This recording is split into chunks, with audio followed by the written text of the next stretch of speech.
We've got a lot going on in the country, but the story that does need your attention is the devastation that's being caused by floods in Assam. The good news is that in the last couple of days, the water has begun to recede. The floodwaters are receding, but what we're picking up from the ground is that more and more villages are underwater than ever before. Floods are an annual occurrence in Assam, but this time, areas that have never flooded before have started to flood. We now have someone join us from the ground, Sushmita Goswami, senior correspondent of the PTI in Guwahati, who will tell us what is really going on the ground. Sushmita, thank you so much for joining us. My first question to you is just the scale of the devastation and the official numbers. Can you tell us what the numbers are in terms of how many people are affected and where they are at this point? Yeah, so right, the floods are kind of a annual recurrence here. We have facing the problems of floods annually, and as of today, as you mentioned earlier, the waters have receded in a lot of places. But as for the latest figures, around 5.24 lakh people, 5.24 lakh people remain affected, and mostly in the eastern Assam districts, or which we also call as the upper Assam districts. That is the part which adjoins Arunachal Pradesh, Nagaland, and those parts. They remain Hmm. affected. Then, in terms of displaced people, there are relief camps which are officially set up by the government, and officially there are around 37 to 40,000 people in those relief camps. But that doesn't give us the accurate picture of the displaced people.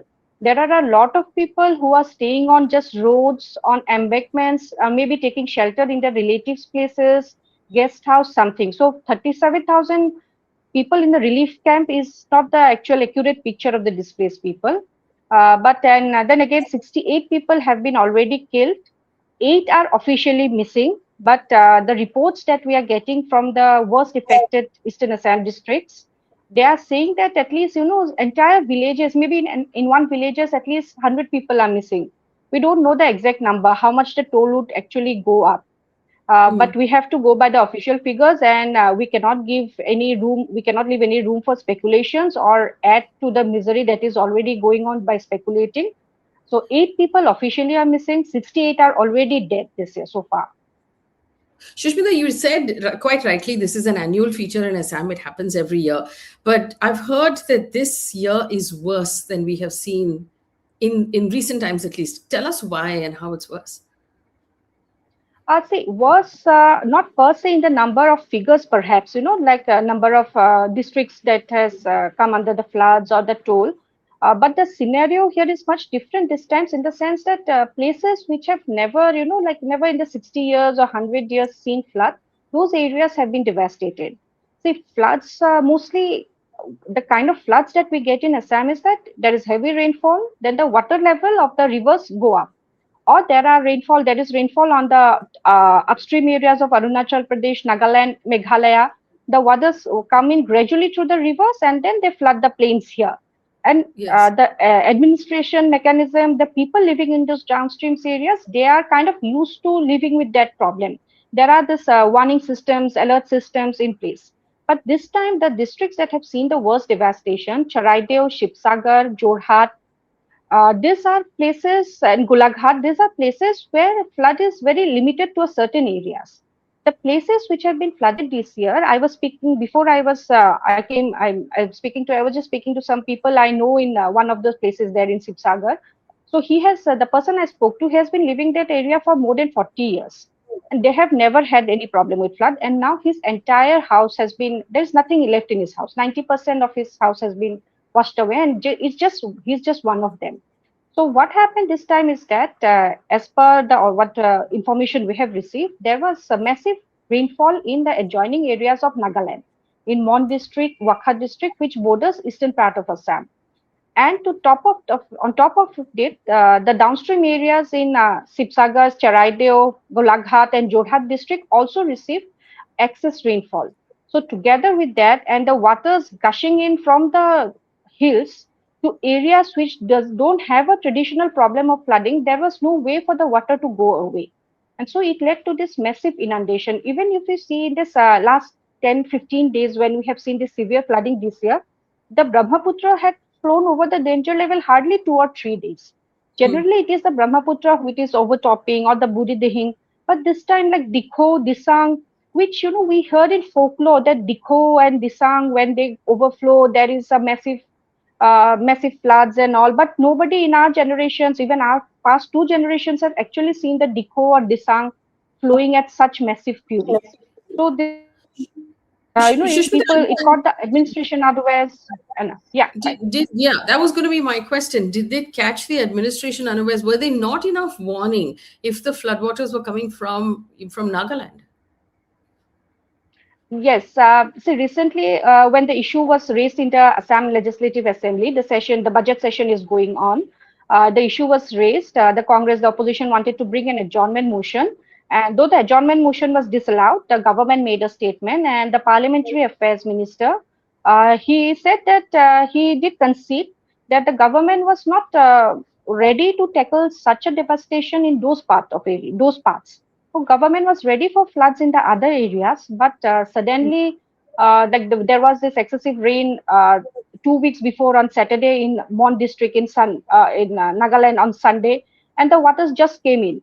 So they did accept that they were not ready for such a kind of massive deluge in those parts. And even last Friday when the chief minister addressed a press conference, even at that Hmm. point of time, he said that around 25% or the 30% of the affected people were still not being were not accessible for the administration. They were still marooned, and waters may have receded, but there was no roads to reach them. And that is coming from the chief minister on Friday. That was like after a week, about almost a week of the floods hitting.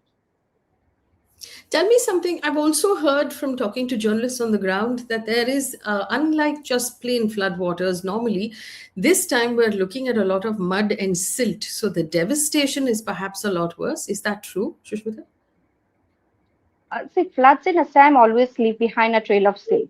So, but it is mostly in the riverbeds, and also the flooding happens mostly on the agricultural land. So the croplands, of course, has a major damage, and also the other parts also where the flooding happens. Siltation is always a problem because the water, as I mentioned earlier, comes from the upstream hilly areas, mostly from Arunachal and Nagaland. So the mud always comes.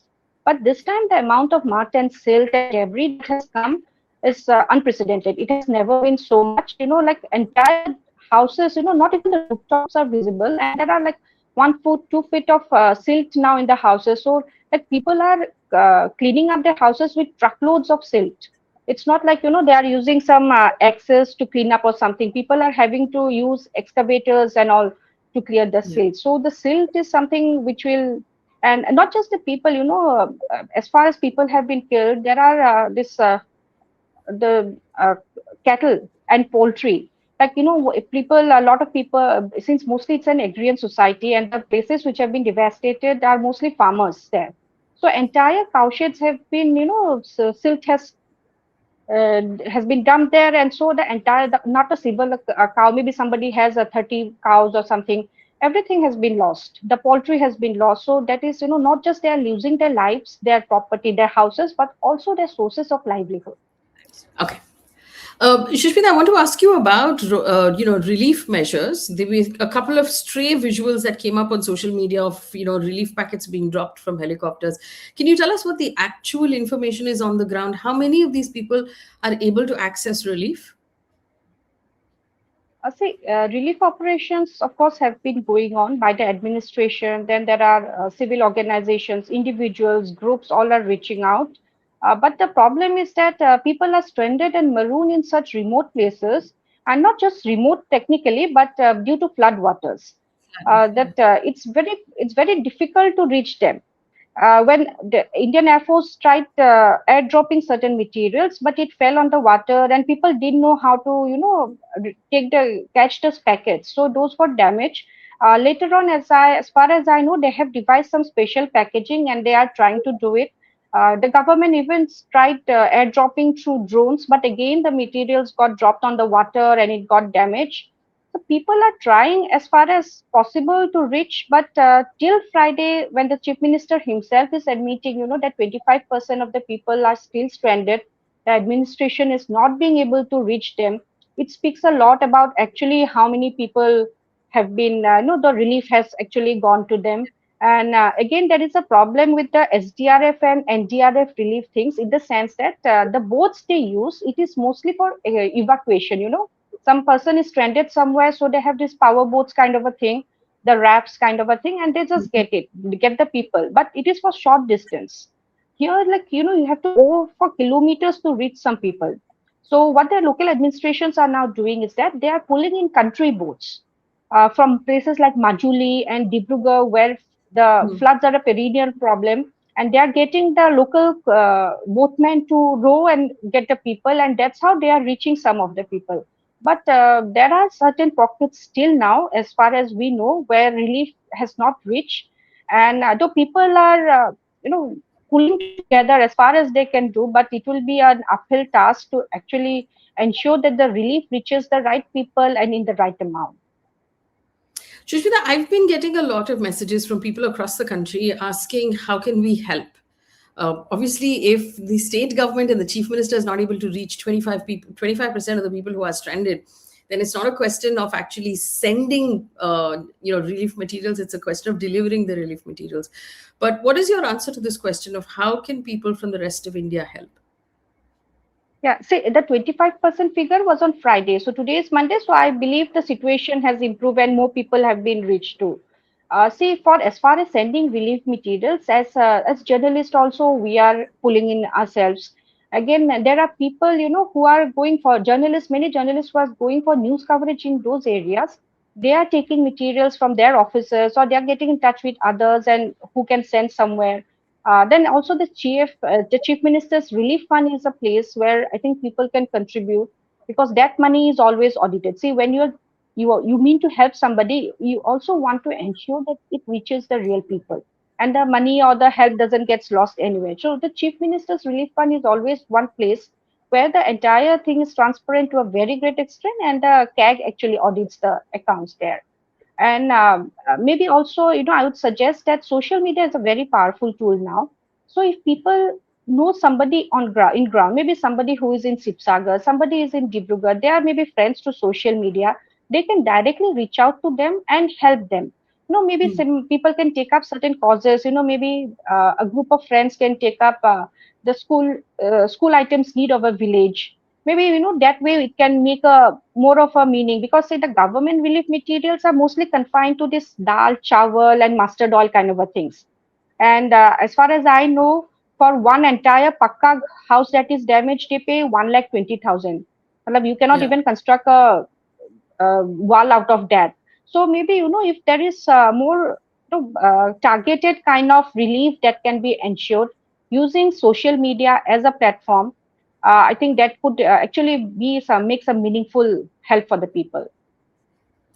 Shushmita, thank you so much for answering all of my questions, and I wish your team and everyone in Assam good luck.